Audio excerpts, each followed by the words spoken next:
Au nom du Père et du Fils et du Saint-Esprit, Amen. Grande joie d'être là avec vous en ce samedi saint 16 avril. Et aujourd'hui, Jésus va descendre aux enfers. Jésus qui s'est laissé endormir dans la mort, Jésus dort dans la demeure des morts, mais Jésus va visiter aussi la demeure des morts. Jésus descend aux enfers, ça veut dire le lieu de la mort, où les morts avant Jésus-Christ attendaient la visitation du Sauveur pour être délivrés des liens de la mort. Aujourd'hui, Jésus va visiter Adam, Ève, tous les patriarches, toutes ces personnes que nous connaissons de l'histoire du salut. Jésus va les visiter pour les enlever de la mort.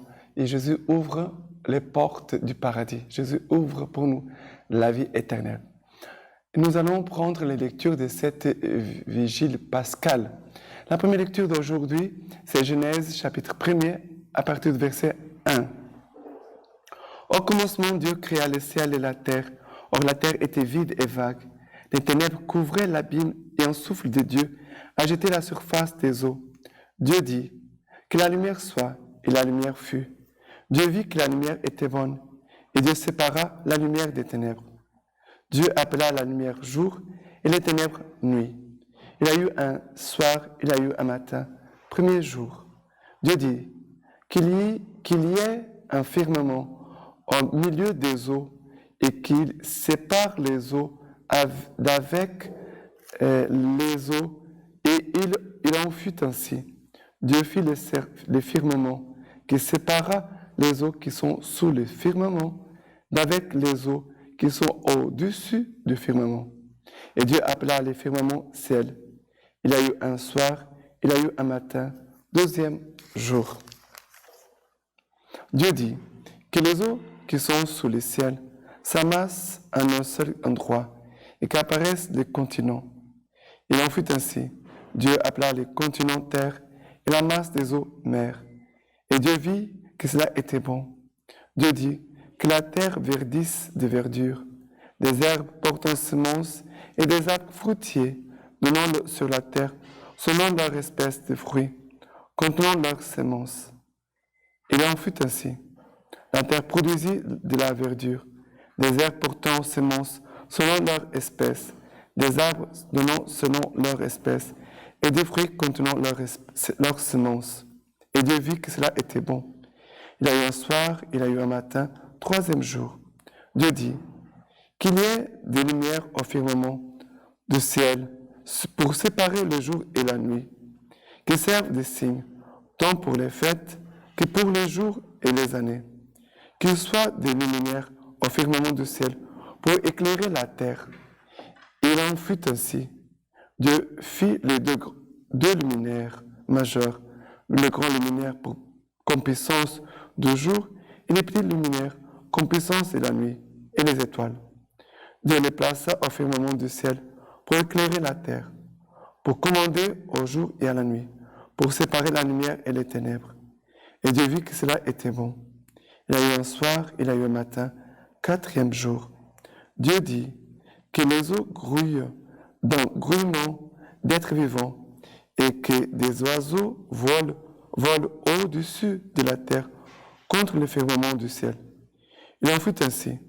Dieu créa des grands monstres, marins et tous les êtres vivants qui glissent.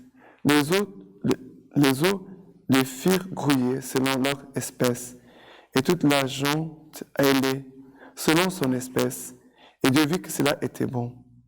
Dieu les bénit et dit, soyez féconds, multipliez, emplissez l'eau des mers, et que les oiseaux multiplient sur la terre.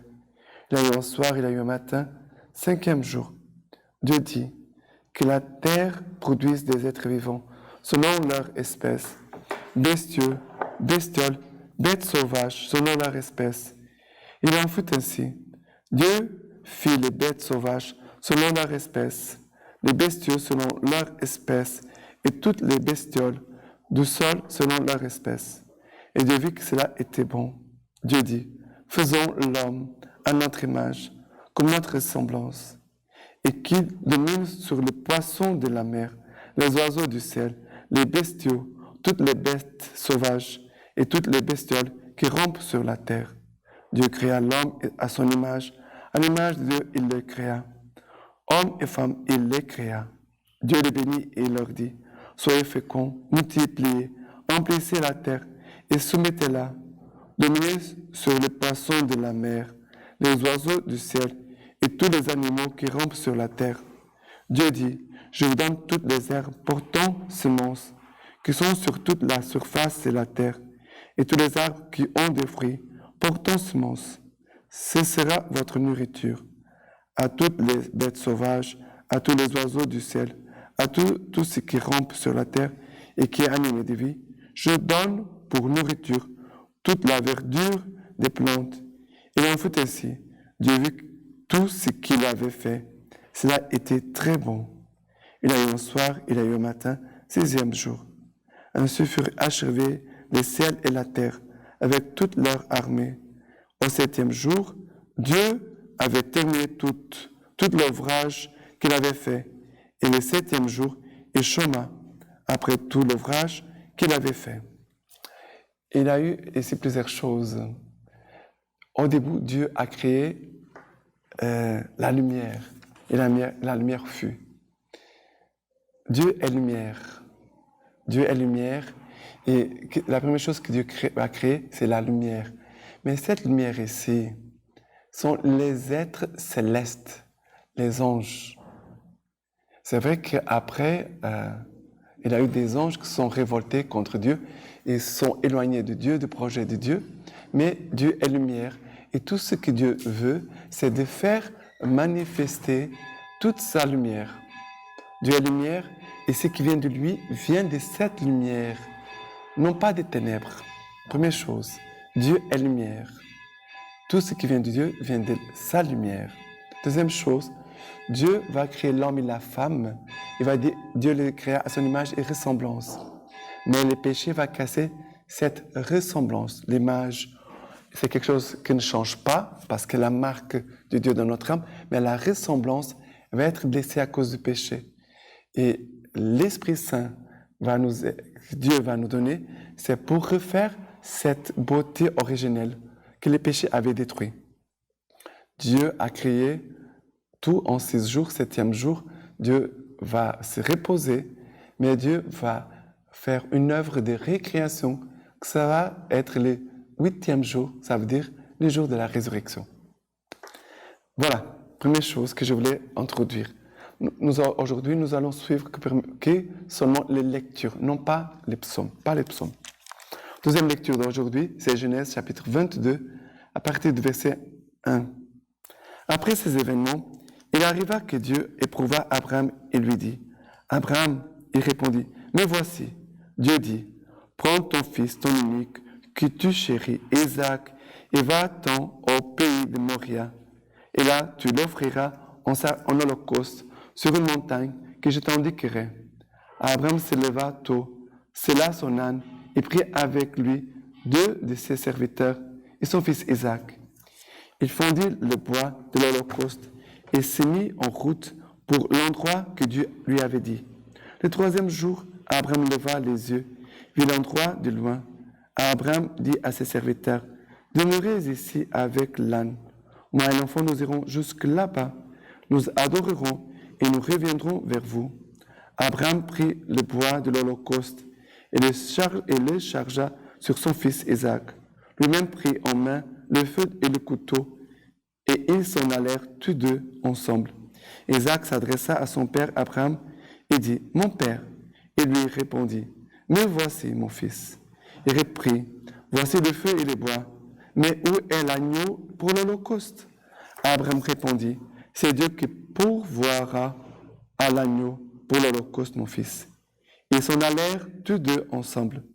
Quand ils furent arrivés à l'endroit que Dieu lui avait indiqué, Abraham y éleva l'autel et disposa le bois, puis il lia son fils Isaac et le mit sur l'autel par-dessus le bois. Abraham étendit la main et saisit le couteau pour immoler son fils. Mais l'ange du Seigneur l'appela du ciel et dit, « Abraham, Abraham !» Il répondit, « Me voici. » L'ange dit, « N'étends pas la main contre l'enfant, ne lui fais aucun mal. Je sais maintenant que tu crains Dieu. Tu ne m'as pas refusé ton fils, ton unique. Abraham leva les yeux et vit un bélier qui était pris par les cornes dans un buisson. Et Abraham alla prendre le bélier et l'offrit en holocauste à la place de son fils. À ces lieux, Abraham donna le nom de le Seigneur pourvoit. En sorte qu'on dit aujourd'hui, sur la montagne, Dieu apparaît. L'ange du Seigneur appela une seconde fois Abraham du ciel et dit, je jure par moi-même, parole du Seigneur, parce que tu m'as fait cela, que tu ne m'as pas refusé ton fils, ton unique, je te comblerai des bénédictions. Je rendrai ta postérité aussi nombreuse que les étoiles du ciel et les sables qui est sur le bord de la mer. À ta postérité, et ta postérité conquérera la porte de ses ennemis. Par ta postérité, se béniront toutes les nations de la terre, parce que tu m'as obéi. Ici, dans cette deuxième lecture, nous voyons la préfiguration de la passion du Christ déjà. Isaac, c'est une image du Christ qui va souffrir sur la croix. Isaac n'ouvre pas la bouche, il est là comme un agneau, une brebis muette qui se laisse faire et se laisse immoler comme Jésus. Mais ici, Isaac ne meurt pas, c'est Dieu qui va pourvoir la victime. Ça veut dire qu'après, Abraham va trouver un bélier, Abraham alla prendre les béliers et l'offrir en holocauste à la place de son fils.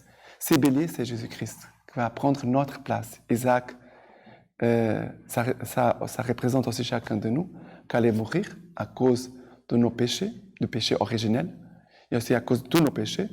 Et c'est Jésus qui va prendre notre place. C'est Jésus, vraiment, cette victime que Dieu a pourvue pour mourir à notre place et nous donner la vie. Voilà, ici, on voit ces mystères de Dieu déjà, Jésus qui s'offre pour le salut du monde et de toute l'humanité. Maintenant, troisième lecture, c'est Exode chapitre 14, à partir du verset 15. Là, c'est dit à Moïse, « Pourquoi cries-tu vers moi? Dis aux Israélites de repartir. Toi, lève ton bâton, étends la main sur la mer et fends-la, que les Israélites puissent pénétrer à pied sec au milieu de la mer. Moi, j'endurcirai le cœur des Égyptiens. Ils pénétreront à leur suite, et je les glorifierai aux dépens de Pharaon, de toute son armée, et de ses chars et de ses cavaliers. Les Égyptiens sauront que je suis le Seigneur, quand je me serai glorifié aux dépens de Pharaon, de ses chars et de ses cavaliers. » L'ange de Dieu qui marchait en avant du camp d'Israël se déplaça et marcha derrière eux, et la colonne de nuée se plaça au-devant d'eux et se tint derrière eux. Elle vint entre le camp des Égyptiens et le camp des Israéliens. Il a eu la nuée et la ténèbre, et elle illumina la nuit. L'un ne pouvait s'approcher de l'autre de toute la nuit. Moïse étendit la main sur la mer, et elle se refoula la mer toute la nuit par un fort vent d'est. Il la mit à sec, et toutes les eaux se fondirent. Les Israélites pénétrèrent à pied sec au milieu de la mer, et les eaux leur formaient une muraille à droite et à gauche. Les Égyptiens les poursuivirent, et tous les chevaux de Pharaon, ses chars et ses cavaliers, pénétrèrent à leur suite au milieu de la mer. À la veille du matin, le Seigneur regarda la colonne de feu et la nuée vers le camp des Égyptiens, et jeta la confusion dans le camp des Égyptiens. Il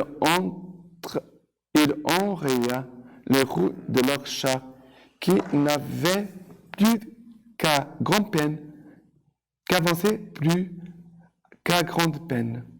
Les Égyptiens dirent, « Fouillons devant le Seigneur, devant Israël, car il s'est combat avec eux contre les Égyptiens. » Le Seigneur dit à Moïse, « Étends ta main sur la mer, et que les eaux refluent sur les Égyptiens, sur leurs chars et sur leurs cavaliers. » Moïse étendit la main sur la mer, et au point du jour, la mer rentra dans son lit. Les Égyptiens en fuyant, la rencontrèrent. Et le Seigneur culbuta les Égyptiens au milieu de la mer. Les eaux refluèrent et recouvrirent les chars et les cavaliers de toute l'armée de Pharaon qui avait pénétré derrière eux dans la mer. Il n'en resta pas un seul. Les Israélites, eux, marchèrent à pied sec au milieu de la mer, et les eaux leur formèrent une muraille à droite et à gauche.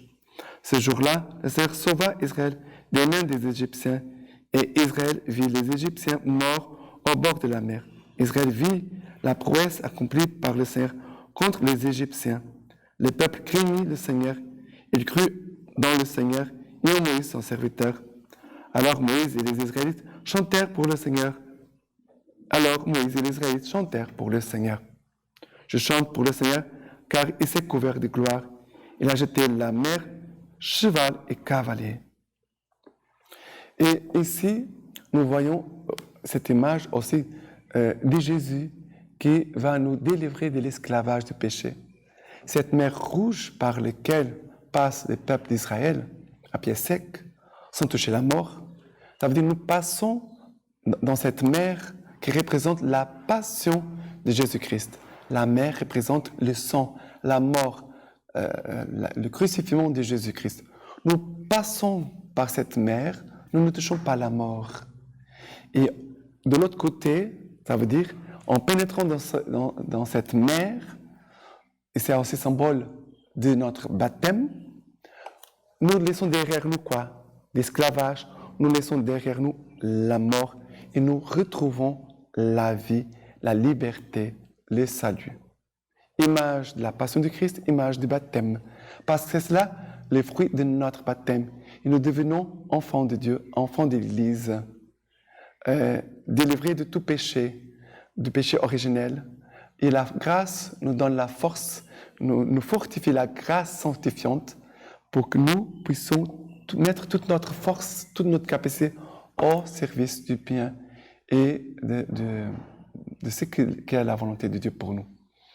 Voilà quelque chose de très important, cette image. Et en plus, dans la veillée pascale, partout dans le monde, aujourd'hui, il y a de nouveaux baptisés, de nouveaux chrétiens qui reçoivent cette grâce du baptême. Voilà, nous devons aussi prier pour tous ces frères et sœurs et nous réjouir car chaque année, l'Église, notre famille, elle grandit. Et l'Église nous offre de nouveaux frères et sœurs. Voilà l'image du salut, l'image aussi de notre baptême. Maintenant, quatrième lecture, Ésaïe, chapitre 54. Ésaïe 54, à partir du verset 5. Ton Créateur est ton époux, le Seigneur Sabaoth est son nom, le Saint d'Israël est ton Rédempteur. On l'appelle le Dieu de toute la terre. Oui, comme une femme délaissée et accablée, le Seigneur t'a appelé, comme la femme de sa jeunesse qui aurait été répudiée, dit ton Dieu. Un court instant, je t'avais délaissé, ému d'une immense pitié, je vais t'unir à moi. Débordant de fureur, un instant, je t'avais caché ma face. Dans un amour éternel, j'ai eu pitié de toi, dit le Seigneur ton Rédempteur. Ce sera pour moi comme au temps de Noé, quand j'ai juré que les eaux de Noé ne se répandraient plus sur la terre. Je jure de moi-même de ne plus m'irriter contre toi, de ne plus te menacer, car les montagnes peuvent s'écarter et les collines chanceler. Mon amour ne s'écartera pas de toi, mon alliance de paix ne chancelera pas, dit le Seigneur qui te console. Malheureuse, battue par les vents, inconsolée, voici que je vais poser tes pierres sur des escarboucles et tes fondations sur des saphirs. Je ferai tes créneaux des rubis, tes portes des carboucles et toute ton enceinte des pierres précieuses. Tous tes enfants seront disciples du Seigneur et grand sera le bonheur de tes enfants. Tu seras fondé dans la justice, libre de l'oppression. Tu n'auras rien à craindre, libre de la frayeur. Elle n'aura plus prise sur toi. Vraiment, le Seigneur nous a délivrés de l'oppression, nous sommes libres de la frayeur. Vraiment, le Seigneur est venu vraiment nous délivrer du péché. Et aussi, le Seigneur vient nous épouser. Le Seigneur ne nous a pas délaissés, comme dit la lecture. Il ne nous a pas dit, oui, comme une femme délaissée et accablée. Le Seigneur t'a appelé comme la femme de sa jeunesse qui aurait été répudiée, dit ton Dieu. Un court d'instant, je t'avais délaissé. Et nous donne immense pitié, je vais t'unir à moi. Le Seigneur ne nous a pas laissé abandonner dans la mort, dans notre péché, mais veut nous unir à lui. Et c'est dit, dans un amour éternel, j'ai pitié de toi. Dit le Seigneur, ton Rédempteur, ton Créateur est ton époux, mon Dieu. Et le Seigneur qui dit, mon amour ne s'écartera pas de toi, mon alliance de paix ne chancelera pas. Dit le Seigneur qui te console. C'est le mystère de la croix. Par la croix, Jésus nous a épousés pour lui d'une façon éternelle. Jésus, par sa croix, nous a épousés avec lui pour toujours. Avec sa croix, Jésus a établi une alliance éternelle.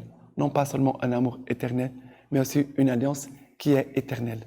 Et cela, ça veut dire que nous pouvons toujours revenir à Dieu. Nous péchons, malheureusement, mais nous pouvons toujours revenir à Dieu comme l'enfant prodigue. Le cœur de Dieu sera désormais pour nous ouvert, ainsi comme le ciel est désormais ouvert pour les pécheurs. Maintenant, la cinquième lecture, c'est Ésaïe chapitre 55, à partir du verset 1. À vous tous qui avez soif, venez vers l'eau. Même si vous n'avez pas d'argent, venez, achetez et mangez. Venez, achetez sans argent, sans payer, du vin et du lait. Pourquoi dépenser de l'argent pour autre chose que du pain? Et ce que vous avez gagné, pour qui ne rassasie pas? Écoutez-moi et mangez ce qui est bon. Vous délecterez de mes succulents. Prêtez l'oreille et venez vers moi. Écoutez et vous vivrez. Je conclurai avec vous une alliance éternelle, réalisant les faveurs promises à David. Voici que j'ai fait de lui un témoin pour le peuple, un chef et un législateur des peuples. Voici que tu appelleras une nation que tu ne connais pas. Une nation qui ne te connaît pas viendra vers toi à cause du Seigneur ton Dieu et pour les saints d'Israël, car il t'a glorifié. Cherchez le Seigneur pendant qu'il se laisse trouver. Invoquez-le pendant qu'il est proche. Que le méchant abandonne sa voie et que l'homme criminel ses pensées. Qu'il revienne au Seigneur qui aura pitié de lui. À notre Dieu, car il est riche en pardon. Car vos pensées ne sont pas mes pensées et mes voies ne sont pas vos voies. Oracle du Seigneur. Autant les cieux sont élevés au-dessus de la terre, autant sont élevées mes voies au-dessus de vos voies, et mes pensées au-dessus de vos pensées. De même que la pluie et la neige descendent des cieux et ne retournent pas sans avoir arrosé la terre, sans l'avoir fécondée et l'avoir fait germer, pour fournir la semence au semeur et le pain à manger. Ainsi en est-il de la parole qui sort de ma bouche. Elle ne revient pas vers moi sans effet, sans avoir accompli ce que j'ai voulu et réalisé l'objet de sa mission. Ici, le Seigneur nous dit, vous tous qui avez soif, venez vers l'eau. Même si vous n'avez pas de l'argent, venez acheter sans manger, venez acheter sans argent, sans payer du vin et du lait. Le salut est gratuit. Ces repas, ces banquets eucharistiques, ces banquets dont Dieu veut nous combler, c'est le salut qui nous est offert gratuitement. L'homme n'a besoin de rien faire l'homme ne peut rien faire pour trouver le salut par lui-même. Je ne peux pas me sauver moi-même. Mais je dois accueillir le salut. Et le salut, il est gratuit. Le Seigneur nous offre son salut gratuitement, qui demande quoi? La conversion, le repentir. Il nous dit ceci. Cherchez le Seigneur pendant qu'il se laisse trouver. Invoquez-le pendant qu'il est proche. Que le méchant abandonne sa voie et l'homme criminel ses pensées. qu'il revienne au Seigneur, qui aura pitié de lui, à notre Dieu, car il est riche en pardon. Car il est riche en pardon. Le Seigneur nous dit, venez, le pardon est gratuit. Je t'offre mon pardon, je t'offre mon salut, je t'offre mon banquet eucharistique. Viens rassasier ton âme, viens combler ton cœur de mon amour, de ma présence, de ma sainteté, car je veux faire de toi aussi saint, comme moi je suis saint. C'est cela que le Seigneur veut nous dire. Et maintenant, 6e lecture, Baruch, chapitre 3, à partir du verset 9. Écoute Israël, les préceptes de vie, tends l'oreille pour connaître la science. Pourquoi Israël, pourquoi es-tu au pays de tes ennemis, vieillissant en terre étrangère, te souillant avec les morts, compté parmi ceux qui vont au Sheol? C'est que tu abandonnas la source de la sagesse. Si tu avais marché dans la voie du Seigneur, de Dieu, tu habiterais dans la paix pour toujours. Apprends où est la science, où est la force, où est l'intelligence, pour connaître aussi où est la longueur des jours et la vie, où est la lumière des yeux et la paix. Mais qui a découvert son Dieu, qui a pénétré en ses trésors. Mais celui qui sait tout, la connaît, et l'a scruté par son intelligence, lui qui pour l'éternité a disposé la terre et l'emplit de bétail, lui qui envoie la lumière, elle part, qui la rappelle, elle obéit en tremblant. Les étoiles brillent à leur poste, joyeuses. Les appelle-t-il, elles répondent, nous voici. Elles brillent avec joie pour leur. C'est lui qui est notre Dieu. Aucun autre ne lui est comparable. Il a creusé la voie entière de la connaissance et l'a montré à Jacob, son serviteur, à Israël, son bien-aimé. Puis elle est apparue sur terre et elle a vécu parmi les hommes. Elle est le livre des préceptes de Dieu, la loi qui subsiste éternellement. Quiconque la garde vivra, quiconque l'abandonne mourra. Reviens Jacob, saisis-la, marche vers la splendeur à sa lumière. Ne cède pas à autrui ta gloire, un peuple étranger tes privilèges. Heureux sommes-nous Israël, ce qui plaît à Dieu nous fut révélé. Dieu nous donne ses lois ici. Ici, heureux sommes-nous Israël, ce qui plaît à Dieu nous fut révélé. Il nous a donné sa parole, nous a donné Jésus, le Verbe éternel. Et Jésus nous a communiqué la parole qu'il a entendue du Père. Elle est le livre des préceptes de Dieu, la loi qui subsiste éternellement. Quiconque la garde vivra, quiconque l'abandonne mourra. Reviens Jacob, saisis-la, marche vers la splendeur à sa lumière. Marche à la lumière de la résurrection, à la lumière de cette croix qui maintenant n'est pas lieu de mort, elle est lieu de vie et de lumière, de la gloire de Dieu, mais que Dieu, à partir de la croix, veut nous combler de la lumière de l'Esprit Saint, qui vraiment, c'est cet Esprit Saint qui peut vraiment nous convaincre que Jésus est vivant. C'est l'Esprit Saint qui peut vraiment nous convaincre du salut de Dieu. C'est l'Esprit Saint vraiment qui veut mettre en nous la force de la conversion et de commencer une nouvelle vie. Célébrer Pâques, c'est commencer une nouvelle vie. Et voilà que le Seigneur veut nous communiquer cet esprit de la résurrection. L'Esprit aussi veut nous communiquer sa parole, qui est une parole de résurrection, de vie, qui veut vraiment nous conduire vers la vie. Dieu veut nous conduire vers la vie. Et maintenant, septième lecture, Ézéchiel chapitre 36. Ézéchiel chapitre 36, verset 16. La parole du Seigneur me fut adressée en ces termes. Fils d'homme, les gens de la maison d'Israël habitent sur leur territoire et ils l'ont souillé par leur conduite et par leurs œuvres. Alors, j'ai déversé ma fureur sur eux à cause du sang qu'ils ont versé dans les pays et des ordures dont ils l'ont souillé. Je les ai disséminés parmi les nations. Ils ont été dispersés dans les pays étrangers. Je les ai jugés selon leur conduite et selon leurs œuvres.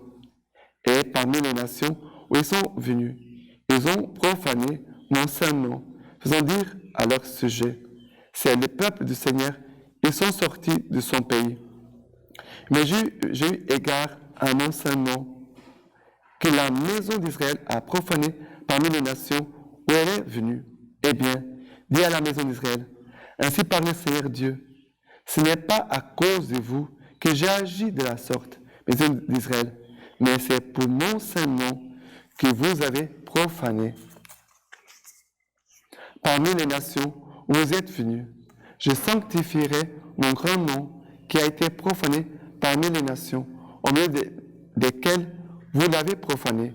Et les nations sauront que je suis le Seigneur, oracle du Seigneur Dieu, quand je ferai éclater ma sainteté à votre sujet, sous leurs yeux. Alors je vous prendrai parmi les nations, je vous rassemblerai de tous les pays étrangers, et je vous ramènerai vers votre sol. Je reprendrai sur vous une eau pure, et vous serez purifiés de toutes vos souillures, de toutes vos ordures. Je vous purifierai, et je vous donnerai un cœur nouveau. Je mettrai en vous un esprit nouveau.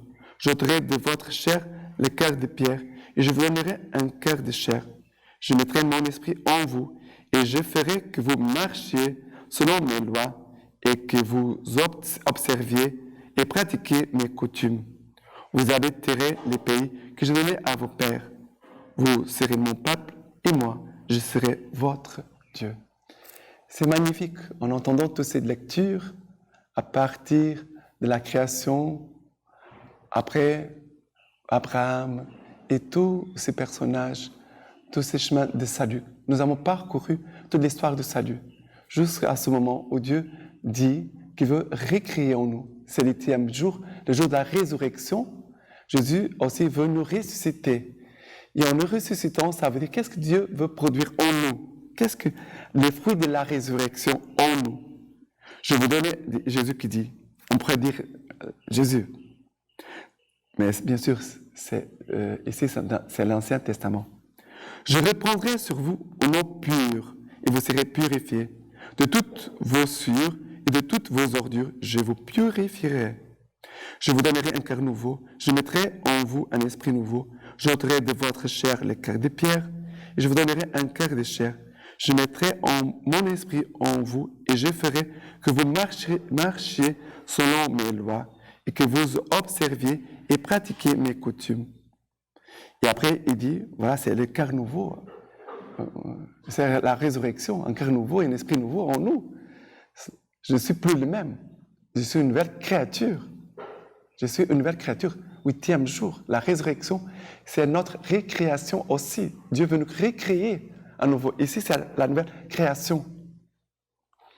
Et Dieu veut vraiment que nous habitions unis à lui pour toujours. Je serai votre Dieu, vous serez mon peuple. Voilà. Les péchés nous ont éloignés de Dieu. Jésus, par sa croix, par sa résurrection, nous a unis à Dieu pour toujours. D'accord? Maintenant, il y a aussi la lecture des Romains. La lecture des Romains, du Nouveau Testament, chapitre 6, à partir du verset 3. Ou bien, ignorez-vous que, baptisés dans le Christ Jésus, c'est dans sa mort que tous nous avons été baptisés? Nous avons donc été ensevelis avec lui par le baptême dans la mort, afin que, comme le Christ est ressuscité des morts par la gloire du Père, nous vivions, nous aussi, dans une vie nouvelle. Car si c'est une même être avec le Christ que nous sommes devenus par une mort semblable à la sienne, nous le serons aussi par une résurrection semblable. Comprenons-le, notre vieil homme a été crucifié avec lui pour qu'il fût réduit à l'impuissance le corps du péché, afin que nous cessions d'être asservis au péché. Car c'est lui qui est mort et affranchi du péché. Voilà, le jour de la résurrection, notre récréation par le baptême, le baptême, c'est cette nouvelle création que Dieu fait en nous pour que nous, dit ceci, pour que fût réduite à l'impuissance ce corps de péché, afin que nous cessions d'être asservis au péché, car celui qui est mort est affranchi du péché. Mais si nous sommes morts avec le Christ, nous croyons que nous vivons avec lui. Très forte, il faut bien écouter. Mais si nous sommes morts avec le Christ, nous croyons que nous vivons avec lui, sachant que le Christ, une fois ressuscité des morts, ne meurt plus, que la mort n'exerce plus de pouvoir sur lui. Sa mort fut une mort au péché, une fois pour toutes, mais sa vie, une vie à Dieu. Et vous de même, considérez que vous êtes morts au péché et vivants à Dieu dans le Christ Jésus. Morts au péché et nous vivons. Nous sommes morts au péché, nous sommes vivants pour Dieu. Voilà, quelle beauté, quelle profondeur. Et la lecture maintenant du Nouveau Testament, Luc chapitre 24, à partir du verset 1. Les premiers jours de la semaine, à la pointe de l'aurore, ils allèrent à la tombe portant les aromates qu'ils avaient préparés et trouvèrent la pierre roulée et devant le tombeau, mais étant entrés, elles ne trouvèrent pas le corps du Seigneur Jésus. Il advint, comme elles en demeuraient perplexes, que deux hommes se tinrent devant elles en habits éblouissants, tandis qu'ils, saisis d'effroi, elles tenaient leur visage incliné vers le sol. Ils leur dirent, « Pourquoi cherchez-vous le vivant parmi les morts? Il n'est pas ici, mais il est ressuscité. Rappelez-vous comment il vous a parlé quand il était encore en Galilée. Il faut, disait-il, que le Fils de l'homme soit livré aux mains des pécheurs, qu'il soit crucifié et qu'il ressuscite le troisième jour. » Et elles se rappelèrent ces paroles. À leur retour du tombeau, elles rapportèrent tout cela aux 11 et à tous les autres.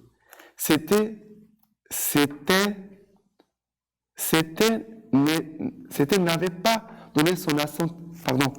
C'était Marie, la Magdalène, Jeanne-Marie, mère de Jacques. Les autres femmes qui étaient avec elle les dirent aussi aux apôtres. Mais ces propos leur semblèrent du radotage. Ils ne le crurent pas. Pierre, cependant, partit et courut au tombeau, mais se penchant, il ne voit que les linges. Et il s'en alla chez lui, tout surpris de ce qui s'était arrivé. Alors, les anges posent la question. Mais il n'est pas ici. Pourquoi cherchez-vous les vivants parmi les morts? Il n'est pas ici. Il est ressuscité. Rappelez-vous tout ce qu'il vous a parlé quand il était encore avec vous. Les anges vont rappeler ce que Jésus avait dit pour que les femmes puissent comprendre que Jésus vraiment a accompli exactement les Écritures. Mais la question, pourquoi cherchez-vous les vivants parmi les morts? Et souvent, il y a des gens qui sont inclinés vers la mort. Le jour de Pâques, Dieu veut nous tourner vers la vie. Ne sois pas tourné vers la mort. Oriente ton cœur, tes pensées, toute ta vie vers Jésus, le vivant, Jésus, le ressuscité, qui marche toujours devant nous. Nous sommes disciples d'un crucifié, mais nous sommes aussi disciples du ressuscité, qui marche toujours devant nous. Et nous devons courir derrière lui. Maintenant, je vous laisse, encore la lecture patristique d'aujourd'hui. Homélie ancienne pour le grand saint samedi. Que se passe-t-il? Aujourd'hui, le grand silence sur la terre, grand silence et ensuite solitude, parce que le roi sommeille. La terre a tremblé et elle s'est apaisée, parce que Dieu s'est endormi dans la chair et il a éveillé ceux qui dorment depuis les origines. Dieu est mort dans la chair et le séjour des morts s'est mis à trembler. Maintenant, je vous laisse la bénédiction par les mains toutes pures de la Vierge Marie. Que Dieu puisse vous bénisse et vous garde, le Père, le Fils et le Saint-Esprit. Amen.